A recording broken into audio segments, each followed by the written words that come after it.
새벽 2시가 조금 넘은 시간이었다. 서울 외곽으로 이어지는 마지막 버스가 지나간 뒤 길가에는 바람과 어둠만이 남아있었다. 서늘한 공기 속에서 도로 표지판이 희미하게 흔들렸고 전신주 위의 가로등은 간혹 깜빡이며 골목 끝에 오래된 주택가를 비췄다. 사람들은 이곳을 바람골이라고 불렀다. 이름만 들으면 평범한 동네 같지만 이곳에는 오래전부터 흉흉한 이야기들이 따라붙다. 바람이 불 때마다 들리지 않아야 할 목소리가 들린다거나, 비어있는 집에서 누군가 걷는 소리가 난다거나, 새벽마다 창문이 열렸다 닫혔다 한다거나 하는 현대 서울에서는 찾아보기 힘든 기묘하고 음습한 소문들. 서연은 그 바람골의 가장 깊숙한 곳을 향해 걷고 있었다. 대학 졸업 프로젝트로 현대 도시 속의 잔존하는 괴담 구조를 조사하고 있었고, 그중 가장 흥미롭다고 느낀 장소가 바로 이곳이었다. 그러나 실제로 새벽에 찾아오리라 생각했던 건 아니었다. 인터뷰를 거절당하고 자료를 찾지 못해 발이 묶인 끝에 결국 본인이 직접 확인하겠다고 결심하고 말았다. 하지만 실제로 골목 안으로 들어서자 예상하지 못한 정적이 그녀를 짓눌렀다. 인기척이라곤 단 한 점도 없고 동네 특유의 고양이 서식지 소리조차 없었다. 바람이 지나갈 때만 오래된 간판이 덜 거덕거릴 뿐이었다. 서연은 목도리를 여미며 더욱 깊은 곳으로 들어갔다. 핸드폰 화면은 이미 여러 차례 검색해본 주택 번호들과 지도를 보여주고 있었다. 목표는 골목 맨 끝, 소문이 가장 짙게 깃들어 있다는 폐가였다.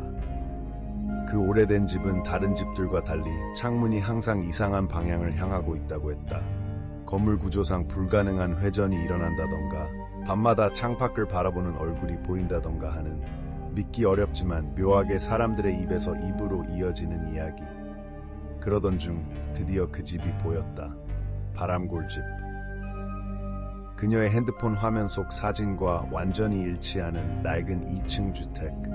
문제는 창문이 어제 봤을 때와 다른 방향을 보고 있다는 점이었다. 서연은 핸드폰 화면을 다시 들여다보았다.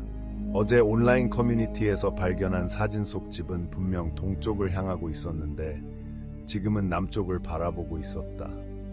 그것은 구조적으로 있을 수 없는 일이었다. 창문은 오래된 목재 프레임에 고정된 형태로 회전이 불가능한 방식이었다.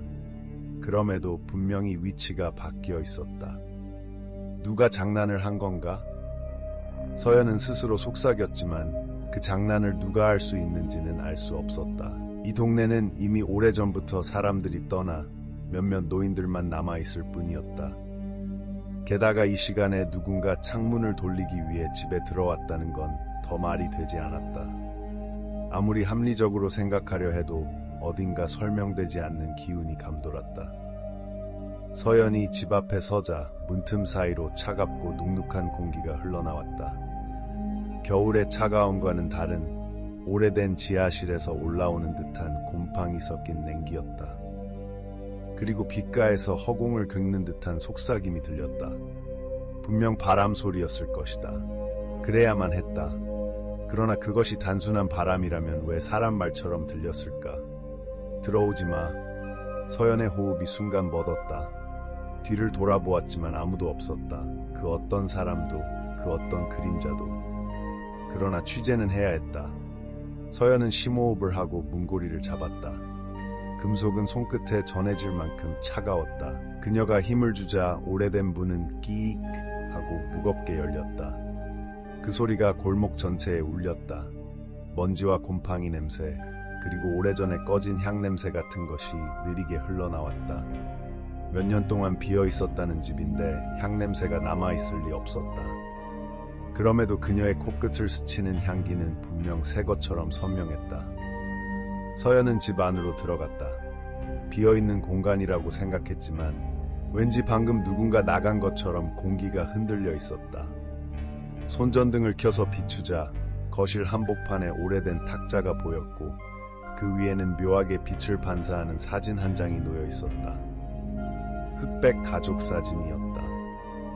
흐릿하게 네 사람의 얼굴이 보였고 가운데에 서 있는 긴 생머리의 소녀가 있었다. 그녀는 사진 속 다른 인물들과 달리 선명한 눈동자를 가지고 있었고 그것들이 지금 이 순간 서연을 바라보고 있는 듯한 착각을 불러일으켰다. 서연은 사진 가까이 다가갔다. 흑백이라 표정을 읽기 어렵다고 생각했지만 소녀의 입가가 아주 약하게 움직인 것처럼 보였다. 착각일 수도 있었다. 하지만 눈꺼풀이 깜빡인 것 같은 기분이 들자 그녀는 본능적으로 한 발 뒤로 물러났다. 같은 순간 방 안에 미묘한 변화가 나타났다. 공기가 더 차가워졌고 손전등 불빛이 깜빡거리기 시작했다. 그리고 사진 속 소녀가 속삭였다. 왜 왔어? 서연의 심장이 멎을 것처럼 뛰기 시작했다. 목소리는 분명 사진에서 들려왔다. 누군가 장난을 치는 것도 아니었다. 이 집 안에는 그녀 혼자였다. 그런데 어떻게 사진 속 인물이 말을 할 수 있다는 말인가? 그 순간 집 문이 저절로 닫혔다. 쿵! 단단한 소리가 울리고 집 전체에 서늘한 떨림이 퍼졌다. 서연은 비명을 지르려 했지만 목이 막혀 소리조차 나오지 않았다. 문을 잡고 흔들어 봤지만 꿈쩍도 하지 않았다. 그리고 천천히 천장에서 발걸음이 들려왔다. 터벅 터벅 터벅. 너무 느리고 비정상적인 걸음. 마치 관절이 부서진 사람의 걸음 같았다. 그 소리는 천장에서 바로 위로 내려오듯 가까워졌고 마침내 2층 난간에서 무언가가 모습을 드러냈다. 그것은 희미한 형체였으나 눈만큼은 또렷하게 서연을 바라보고 있었다. 긴 머리가 얼굴 대부분을 가리고 있었지만 목은 부자연스럽게 꺾여 있었다. 그리고 천천히 고개를 기울이며 입을 열었다. 기억해줘. 서연은 온몸이 얼어붙었다. 그 목소리는 사진 속 소녀의 것과 같았다. 하지만 이제는 사진이 아니라 눈앞의 형체가 직접 속삭이고 있었다.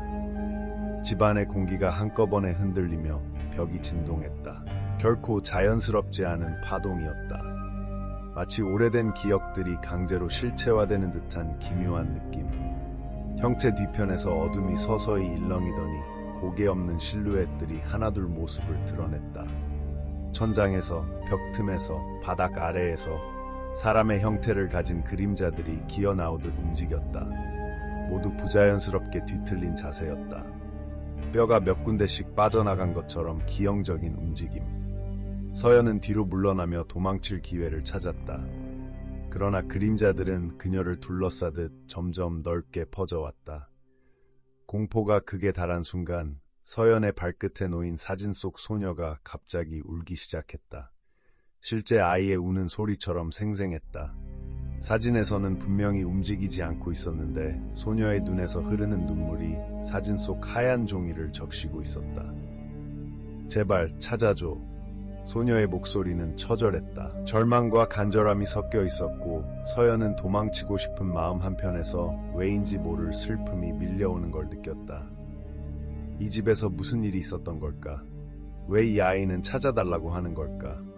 누구를? 무엇을? 그러나 생각할 틈은 없었다. 그림자들이 갑자기 속도를 내기 시작했다. 어둠이 그녀의 발목을 잡고 위로 기어오르듯 따라붙었다. 서연은 비명을 지르며 문 쪽으로 뛰었다. 문은 아까와 달리 쉽게 열렸고 그녀는 밖으로 튀어나와 차가운 새벽 공기 속으로 도망쳤다. 골목 끝에 도달했을 때에서야 뒤를 돌아보았다. 바람골집은 아무 일도 없다는 듯 조용히 서 있었다. 창문도 문도 그림자도 보이지 않았다. 모든 것이 잠시 환각이었던 것처럼 고요했다. 하지만 서연의 손에는 떨어뜨리지 않은 핸드폰이 있었다. 녹음 앱은 아직도 작동하고 있었다. 녹음을 재생하자 바람 소리 사이로 울먹이며 속삭이는 소리가 들렸다. 제발 기억해줘. 그리고 마지막으로 너무나 또렷한 한마디가 들렸다. 다음은 내 차례야. 서연은 손이 떨려 핸드폰을 제대로 쥘 수 없을 정도였지만 녹음 속 마지막 속삭임이 끝난 뒤에도 이어지는 미세한 숨소리를 듣고 그녀는 다시 오싹해졌다. 그것은 분명 자신의 숨소리가 아니었다. 녹음이 끝나기 전 아주 가까운 곳에서 누군가 조용히 호흡하고 있었다. 일정하고 낮은, 마치 바로 옆에 서서 그녀를 지켜보는 듯한 숨소리. 서연은 핸드폰을 떨어뜨릴 뻔했지만 악착같이 손을 움켜쥐며 숨을 몰아쉬었다. 골목 끝은 여전히 어둠이 짙었고 바람은 아까보다 강해져 그녀의 머리카락을 휘감고 있었다. 도망칠까? 다시 돌아갈까? 아니면 경찰을 부를까? 생각은 복잡하게 얽혔지만 어느 하나도 명확한 답이 되지 못했다. 경찰을 부르면 뭐라고 설명할 것인가? 폐가에서 귀신을 봤어요. 그 말만으로도 제정신이 아닌 사람 취급을 받을 것이 뻔했다. 그러나 그대로 돌아가는 것도 불가능했다. 몸은 이미 집에서 멀리 벗어났음에도 아직도 무언가가 목덜미에 달라붙어 있는 듯한 느낌을 지울 수 없었다. 그때였다. 핸드폰 화면이 갑자기 켜지더니 자동으로 사진 앱이 열렸다. 서연은 손을 떨며 화면을 내려다봤다. 사진 앱에는 방금 찍은 적 없는 사진이 한 장 추가되어 있었다. 그것은 방금 전 그녀가 도망쳐 나온 바로 그 집의 2층 창문 사진이었다. 문제는 그 창문 안쪽에서 긴 머리 소녀가 서연을 내려다보고 있었다는 점이었다. 사진 속 소녀의 얼굴은 분명히 존재했고 방금 본 형체와 동일했다. 그러나 사진의 각도가 이상했다. 마치 소녀가 서연의 바로 뒤에서 찍은 것처럼 그녀의 뒷모습이 희미하게 프레임 가장자리 쪽에 잡혀 있었다. 서연은 그 자리에서 얼어붙었다. 누가 찍은 걸까? 어떻게 찍은 걸까? 그녀의 뒤에 아무도 없었는데 심장이 쿵쿵 뛰고 손끝 감각이 사라져가는 듯했다. 주변은 여전히 적막했고 가로등은 깜빡거리며 마치 곧 꺼질 듯 위태로웠다. 그녀는 본능적으로 뒤를 돌아보았지만 골목 끝까지 아무도 없었다. 그저 바람에 흔들리는 비닐 조각이 바닥을 스치며 먼지 속으로 기어들어갈 뿐. 그러나 다시 앞으로 시선을 돌린 순간 핸드폰 화면이 또 한 번 번쩍였다. 이번엔 동영상이 자동 재생되었다. 영상 속에서는 방금 그녀가 뛰어나오던 골목이 보였고 무엇보다 화면 흔들림이나 걸음소리 없이 너무 매끄럽게 촬영되어 있었다. 마치 공중에 떠있는 카메라가 그녀를 따라가듯 자연스러웠다. 영상 속의 그녀는 필사적으로 뛰고 있었지만 그녀는 그 순간을 찍은 기억이 전혀 없었다. 그리고 영상의 마지막 2초, 블랙아웃되기 바로 전 화면이 급격히 흔들리더니 어둠 속에서 누군가의 얼굴이 번쩍 지나갔다. 그것은 사진 속 소녀와 동일한 얼굴이었다. 그러나 이번에는 아주 가까웠다. 화면을 가득 채울 만큼 가까웠고 눈동자는 깜빡이지도 않았다. 그렇게 정면을 바라보며 입속에서 으깨지는 듯한 목소리로 속삭였다. 아직 안 끝났어. 서연은 비명을 지르듯 숨을 들이켰다. 몸의 감각이 전부 곤두서고 다리에 힘이 빠지며 주저앉을 뻔했다. 그러나 무너지면 안 된다는 본능적인 공포가 그녀를 억지로 일으켜 세웠다. 이대로 이 골목에 머물다가는 정말로 그 형체가 손을 뻗어 자신을 어딘가로 끌고 갈 것만 같았다. 그녀는 떨리는 다리를 이끌고 버스 정류장 쪽으로 뛰기 시작했다. 문제는 버스 정류장까지 가는 길이 이상했다. 분명히 아까 올 때 봤던 순서대로 건물들이 나타나야 하는데 건물 간의 간격이나 가로등 위치가 미묘하게 달라져 있었다. 마치 누군가가 그녀 모르게 길을 조금씩 비틀어 놓은 듯한 느낌. 어디까지 뛰었는지 모를 만큼 달렸지만 도착한 곳은 전혀 다른 괴상한 분위기의 골목이었다. 벽에 그려진 낙서도 문 앞에 놓인 화분도 아까와는 완전히 달랐다. 그리고 결정적으로 골목 끝에서 그 집이 다시 나타났다. 분명히 반대 방향으로 달렸는데도 바람골집이 바로 눈앞에 있었다. 그녀가 방금 도망쳐 나온 바로 그 집. 그러나 창문은 또 방향이 달라져 있었다. 이번에는 그녀를 정면에서 바라보고 있었다. 창문 너머에서 아까의 소녀가 고개를 갸웃하며 천천히 다가오는 모습을 서연은 분명히 보았다. 그 형체는 창문에 가까워질수록 점점 선명해졌고 장틀에 얼굴을 바짝 붙인 채 서연을 내려다보았다. 눈은 억지로 벌린 것처럼 넓게 뜨여 있었고 입은 비정상적으로 길게 찢어진 듯 늘어져 있었다. 서연은 뒤돌아 다른 방향으로 도망쳤다. 이번에는 뒤도 돌아보지 않았다. 숨이 턱까지 차올랐지만 멈출 수 없었다. 그러나 얼마 지나지 않아 또다시 앞에 그 집이 나타났다. 골목이 마치 끝없는 반복처럼 그녀를 그곳으로 되돌리고 있었다. 세 번째, 네 번째, 다섯 번째. 도망칠 때마다 집은 형태를 조금씩 바꾸며 그녀 앞에 나타났다. 창문은 어느 때는 닫혀 있고 어느 때는 열려 있었다. 어느 때는 사람의 그림자가 비치고 어느 때는 새까만 어둠만 보였다. 그러나 어느 장면이든 공통된 것은 그 소녀는 항상 그녀를 바라보고 있었다는 점이었다. 서연은 결국 몸이 굳어 더 이상 뛰지 못하고 멈춰섰다. 숨이 끊어질 듯 가쁜데도 집은 다시 그녀 앞에 서 있었다. 그 순간 핸드폰이 진동했다. 번호 표시도 없이 읽지 않은 음성 메시지 한 개라는 문구가 나타났다. 손가락이 떨렸지만 그녀는 재생 버튼을 눌렀다. 메시지에서는 처음에 아무 소리도 들리지 않았다. 정적만 흘렀다. 그러다 아주 천천히 문을 긁는 듯한 소리가 시작되었다. 사각, 사각. 그 소리는 점점 가까워지더니 마침내 문고리 잡는 소리로 바뀌었다. 그리고 누군가가 낮은 목소리로 말했다. 서연아, 이제 문 열어도 되지. 서연은 그 음성 메시지를 듣는 순간 몸 전체가 굳어버렸다. 숨을 쉬는 것조차 잊은 듯 가슴이 조여왔고 손끝이 서서히 차가워졌다. 자신의 이름을 또렷하게 부르는 그 목소리는 분명 어린 소녀의 목소리였지만 그 속에는 인간의 것이 아닌 어딘가 뒤틀린 울림이 섞여 있었다. 그리고 더 끔찍한 것은 그 목소리가 들려오는 방향이 핸드폰이 아니라 바로 뒤에서라는 사실이었다. 서연은 움직이지 못했다. 고개를 돌릴 용기가 없었다. 뒤돌아보는 순간 그 존재와 눈이 마주칠 것만 같아서 발끝 하나 움직이는 것조차 몸이 거부했다. 바람이 불어오는 방향마저 바뀐 듯 등 뒤에서 차갑고 묽은 기운이 스며들었다. 마치 누군가가 아주 가까운 곳에서 숨을 뱉는 듯한 그 축축한 호흡이 목덜미를 스쳤다. 그러다 문득 등 뒤에서 작은 발소리가 났다. 톡, 톡 아이의 발걸음. 그러나 너무 가볍고 느리고 어딘가 비정상적으로 일정했다. 마치 실제 다리가 아니라 딱딱한 나무 조각이 바닥에 닿는 듯한 기괴한 소리. 서연은 비명을 지를 수도 도망칠 수도 없었다. 다리는 흔들렸고 시야가 흐릿해졌다.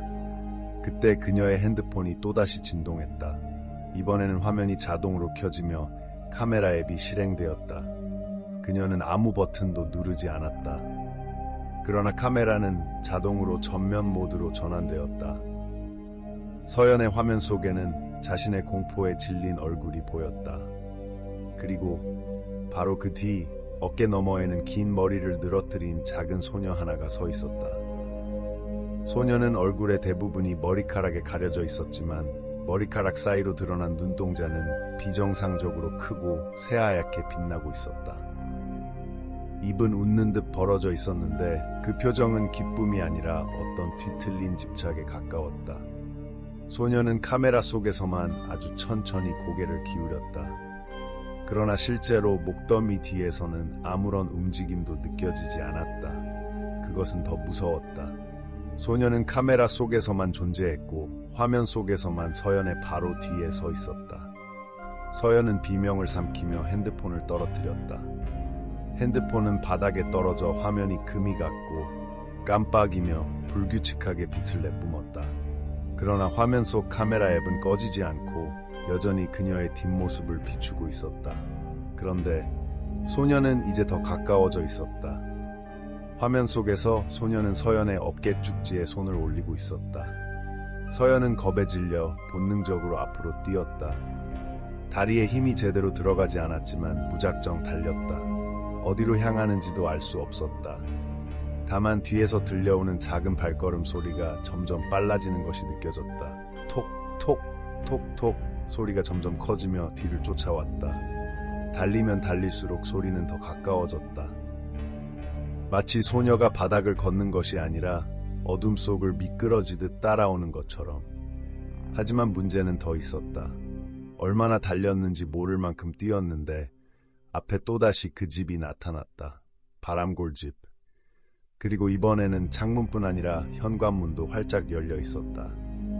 안쪽이 까맣게 보였고 그 안에서 한 쌍의 눈처럼 보이는 두 개의 작은 빛이 서서히 다가오고 있었다. 서연은 비틀거리며 뒤로 물러났다. 그러나 그녀의 귓가에서 또다시 속삭임이 들렸다. 돌아와줘. 그 속삭임은 소녀 한 명의 목소리가 아니었다.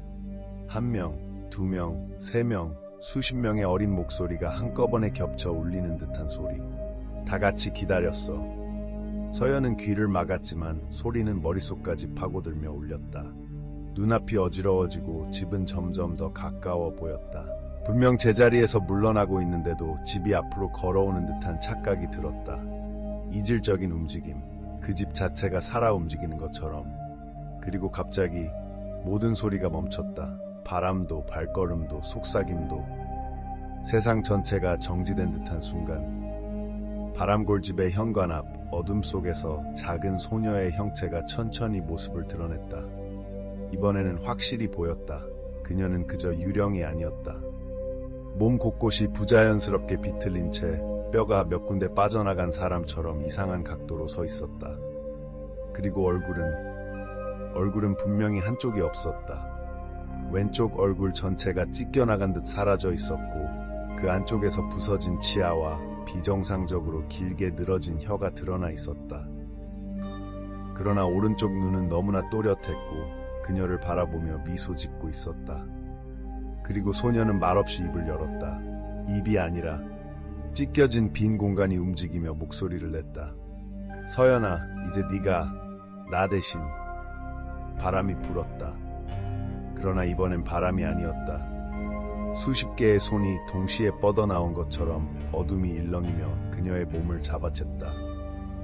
서연은 잡아당기는 힘에 저항하려 했지만 몸이 마치 얼음 속에 박힌 것처럼 움직이지 않았다. 손가락 하나조차 마음대로 움직일 수 없었다. 찬 기운이 다리에부터 서서히 퍼져 올라오며 그녀의 몸을 잠식해갔다. 그 힘은 단순히 물리적인 끌어당김이 아니라 정신까지 빨아들이는 듯한 묘한 감각을 가지고 있었다.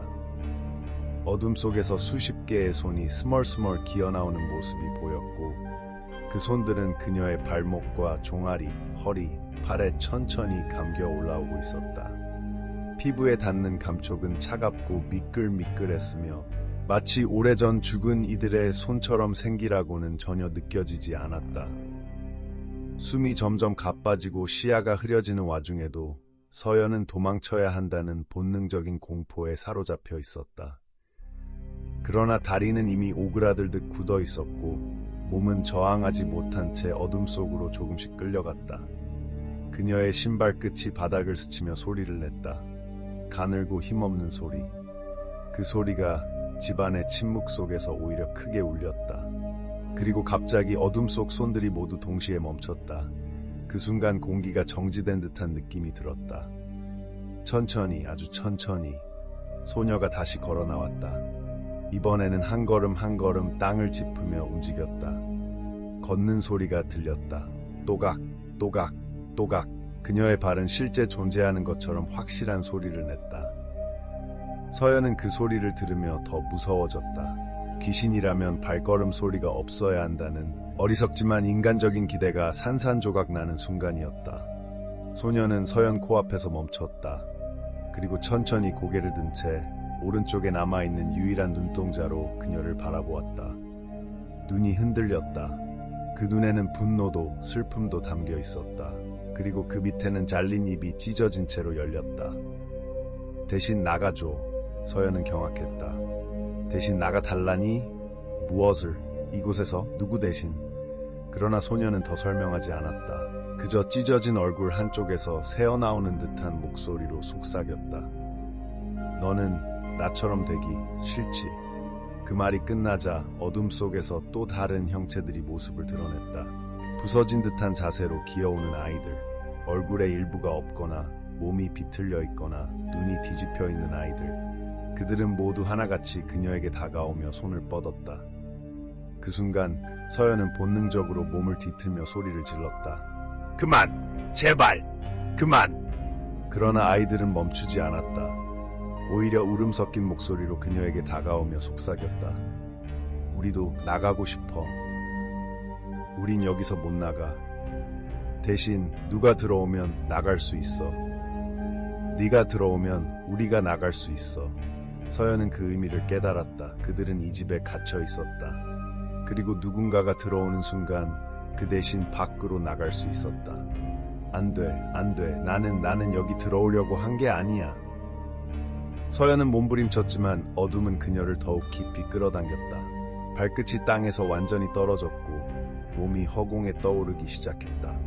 소녀는 다시 고개를 기울이며 슬프게 미소 지었다. 이제 내 차례야. 그 말과 함께 그녀의 눈동자가 갑자기 번쩍 빛났다. 서연은 숨이 멎을 것처럼 공포를 느꼈다. 어둠이 입을 벌려 그녀를 빨아들이려 할 때 갑자기 바람이 휘몰아쳤다. 온 집이 흔들릴 만큼 강한 폭풍이 벽 틈마다에서 들이닥쳤다. 아이들의 형체가 바람에 휩쓸리듯 흔들리며 뒤로 물러났다. 어딘가에서 들리는 울음소리와 비명 같은 울림이 공기 중에 난무했다. 소녀도 한순간 흔들렸지만 다시 이를 악물듯 발을 버티며 서 있었다. 그러나 바람은 점점 더 강해졌다.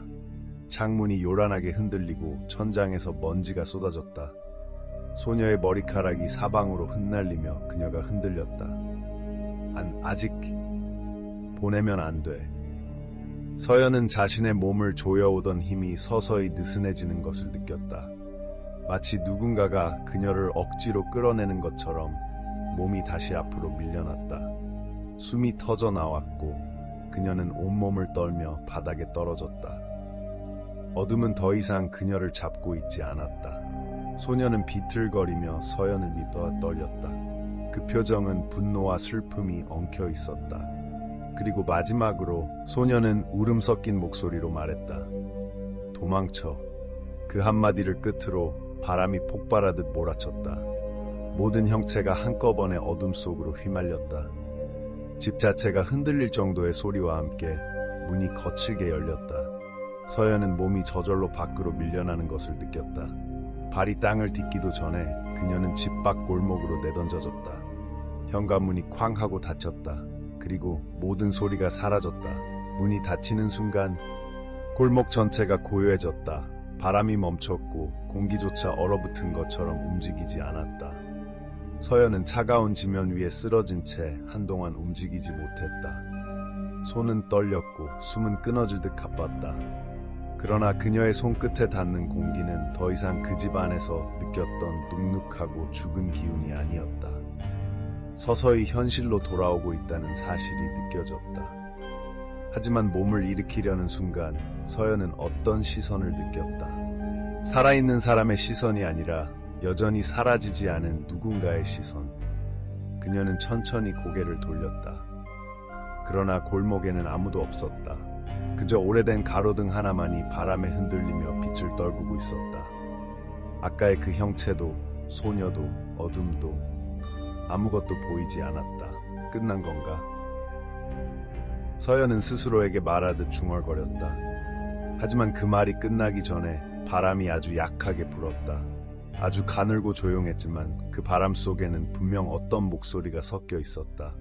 고마워, 소녀의 목소리였다. 그러나 이번에는 원망도 슬픔도 집착도 없는 그저 안도와 해방의 감정만 담긴 목소리였다. 서연은 그제야 온몸에 긴장이 풀리며 바닥에 주저앉았다. 울음이 터질 듯 목이 메었지만 눈물은 나오지 않았다. 몸은 너무 지쳐서 감정조차 제대로 느껴지지 않았다. 한참 후 그녀는 떨리는 다리로 천천히 골목을 빠져나왔다. 뒤를 돌아보는 일도 하지 않았다. 바람골집이 어떤 모습인지 지금도 창문이 자신을 바라보고 있는지 확인하고 싶지 않았다. 며칠 뒤 서연은 학교 과제를 포기했다. 자료를 정리하거나 녹음을 다시 듣는 일은 애초에 불가능했다. 핸드폰에 남아있던 녹음 파일들은 전부 재생 불가 상태로 바뀌어 있었고 그날 찍힌 사진과 영상도 모두 형체를 알아볼 수 없을 만큼 깨져 있었다. 하지만 이상한 점이 하나 있었다. 서연의 갤러리 맨 구석, 아무 폴더에도 속하지 않은 공간에 사진 한 장이 남아 있었다. 바람골집의 2층 창문. 밤처럼 어두운 배경 속에서 창문 안이 새하얗게 환하게 비어 있었다. 그리고 그 아래 누군가가 적은 듯한 아주 작은 글씨, 한 글자씩 흔들리는 글씨체, 그러나 분명한 문장. 고마워, 이제 자유야. 서연은 그 글씨를 읽는 순간 그동안 조여왔던 공포가 찬물처럼 서서히 가라앉는 것을 느꼈다. 그 아이는 정말로 해방된 것일까? 그녀는 핸드폰을 천천히 끄고 창밖으로 스며드는 오후 햇살을 바라보았다. 며칠 동안 악몽만 꾸던 얼굴에 조금씩 생기가 돌아오기 시작했다. 이제 정말 끝난 것 같았다. 정말 끝난 것 같았다. 그러나 휴대폰 화면이 꺼지려는 찰나, 꺼져가는 화면의 어둠 속에서 서연은 아주 잠시, 단 한순간 믿을 수 없는 장면을 보았다. 자신의 어깨 뒤에서 누군가가 조용히 서 있는 모습. 긴 머리, 흐릿한 실루엣. 하지만 이번에는 얼굴이 보이지 않았다. 단지 가만히 서연을 바라보며 움직이지 않는 형체. 화면은 이내 완전히 꺼졌다. 그리고 휴대폰은 더 이상 켜지지 않았다. 그날 이후 서연은 다시는 바람고를 찾아가지 않았다. 아니, 찾을 수 없었다. 그 집은 이후 며칠 만에 완전히 철거되었고 자취조차 남지 않았다. 하지만 가끔 서연이 거울 앞에 설 때 머리를 묶거나 머리를 넘기거나 혹은 잠시 거울을 스쳐보기만 해도 거울 구석에서 흐릿한 실루엣이 조용히 그녀를 지켜보고 있는 것 같았다. 소녀의 목소리가 아닌 그날 그 집에 있던 모든 존재들의 낮은 속삭임이 아주 조용히, 아주 희미하게 들려오는 것 같았다. 네가 들어왔으니 우린 나갔고 이제부터는 네가 여기와 함께. 순간 서연은 눈을 감았다. 다시 눈을 떴을 때 거울에는 아무것도 없었다. 아무것도. 하지만 그녀는 안다. 그 집은 사라졌어도 그 기억은 사라지지 않았다는 것을. 그리고 언젠가 그들이 자신에게 다시 손을 뻗을지도 모른다는 것을. 끝.